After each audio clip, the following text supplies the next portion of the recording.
right, welcome back to the show. Alabama Senator Tommy Tuberville. Senator Tuberville, thank you, sir, as always. So the liberal polls, they're all fake polls. The nightly news broadcasts are awful.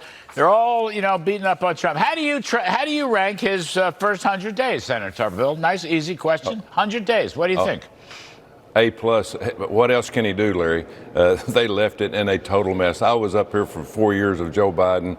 They did not do one thing for the American people or for this country. They actually tried to destroy it, and everything went down. Now President Trump has got foreign wars. He's got deportations, the border, the tax cuts. He's trying to save the economy. What a total disaster the Democrats created, and they're on the steps of the Capitol, kumbaya and all this kind of stuff going on, and they make absolutely no sense of what's happened, and they don't have a clue how to fix anything, so they're just trying to create problems.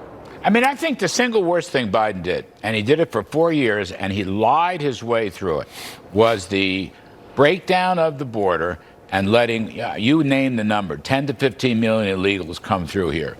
Criminals, bad guys, maybe not every one of them, but a lot of them. So he kept saying, I need a law from Congress. I need a law from Congress. Here comes Mr. Trump in, as I say somewhat humorously, Trump sneezed, no more entry, and it all stopped. You could have a father playing catch with his daughter right now at the border. It's so safe down there. It's unbelievable. I mean, I think that by itself is an A in the first 100 days. And then a little icing on the cake is the beginning of these deportations, which are now picking up steam. What you think, Senator? Well, Larry, I was at the border several times in the last 4 years, and who I felt sorry for was the Border Patrol. Their hands were tied. They couldn't do anything. There was National Guard there put by the governor from Texas, but the problem was, what can you do, young man? Sir, I can't do anything. All we do is we keep law and order here that anybody can come across. It was a disaster. They had no clue or even wanted anything to do with stopping anybody coming across the border. It was all by design. And now I've had a meeting with Tom Homan last week. We're running out of money at the border in terms of keeping people down there and the deportations. We need to come up with some more money. That's the reason we need to quit all this talk and more action with this reconciliation. But at the end of the day, they are doing their job. Just a very few are trickling over. They're trying to slip through. President Trump's doing his job, but he has got his hands full, and I give him an A+ for everything that he's done. You think that bill can get done by Memorial Day, end of May? It's about a month from now, sir. I have my doubts. I think that probably they might be able to get it out of the House. Hopefully they can. We've got to cut taxes and we've got to cut spending. Those are the two things that have to happen. If we don't do that, then they need to run all of us out of Washington, D.C.